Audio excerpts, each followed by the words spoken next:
มาพอๆกันคือเก่าพี่น้องมากินข้าวนำกันได้มันอาหารการกินก็ออมคือเก่าว่าเหลือไว้แต่เมื่อวานนี้มาพี่น้องแซ่บๆนำกันตอนเช้านี้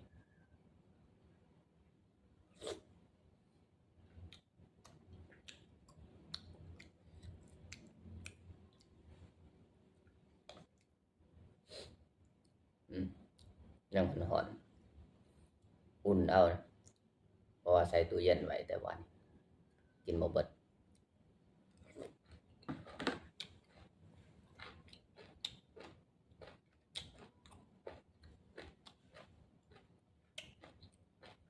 รสชาติคือเก่าพี่น้องปรับคือเก่า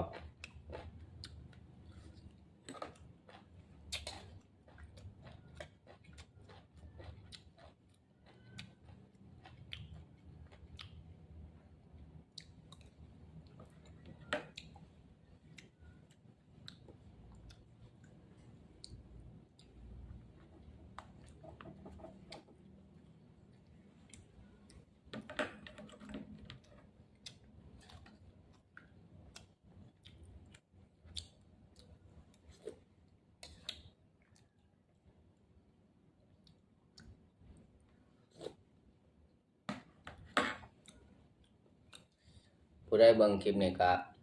ฝากกดติดตามให้ได้เด้อพี่น้องฝากแชร์เนี่ย